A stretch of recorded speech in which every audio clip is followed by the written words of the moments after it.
People enjoy seeing seals and sea lions. It's inspiring.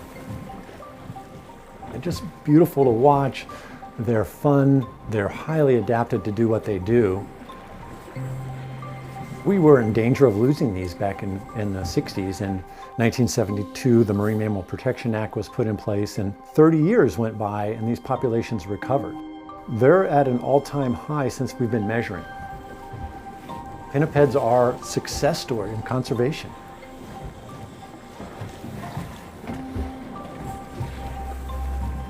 What's changed in the ecosystem over the last 30, 40, 50 years? Salmon have gone down. We have a lot of salmon that are endangered. We're down to 4 to 6% of the salmon returning to the Pacific Northwest that we used to have. Pinnipeds are top predators, and we do know that they eat a lot of salmon. People started looking at that saying, wow, we have a lot of seals and sea lions.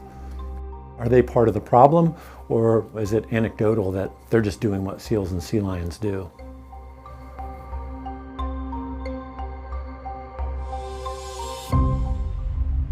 I was part of a group of people that recommended what we need to do is pull all this science together and have an independent look at it.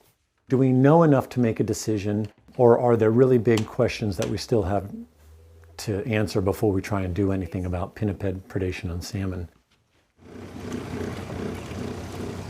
When we go out on these surveys, usually we're just kind of checking out the scene to see what sort of animals are we going to find for that day. And usually when we see some sea lions, we're also looking for if there's any signs of entanglements.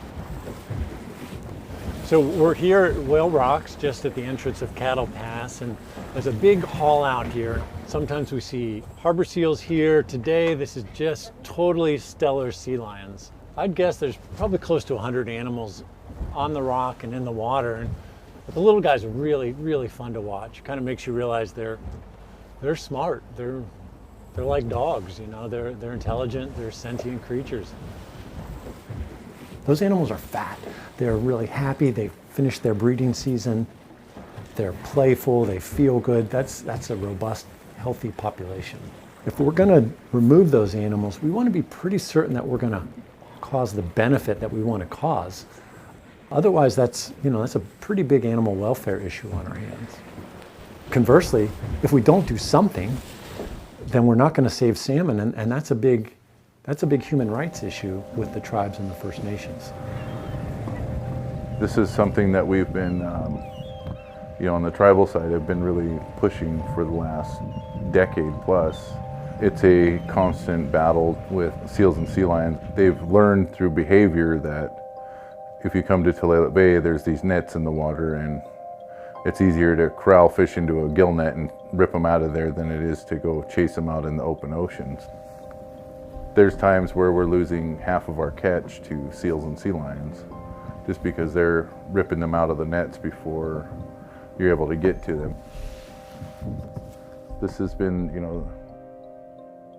our way of life since time immemorial. If fishing goes away, we start to lose those pieces of our culture. We have 5,000 plus tribal members that we're trying to provide opportunity for, trying to provide salmon for cultural uses. Without those things, we're having to go buy fish from somewhere else. And as a fishing people, that's kind of, that's a hard thing to do. It's a treaty reserve right that the tribes have, and if we're unable to fish, then the treaty right has basically lost its value. That was something that was retained by our ancestors. We have to recover salmon. There is no question about that. There are 138 different vertebrate species that depend on salmon, some of their life stage. They're a key component of the ecosystem. More importantly than that, they are critical to the survival of the tribes and First Nations. And I don't want to see their culture disappear on my watch. At the same time, I don't want to see us try something that's going to affect the sea lions and not benefit the salmon.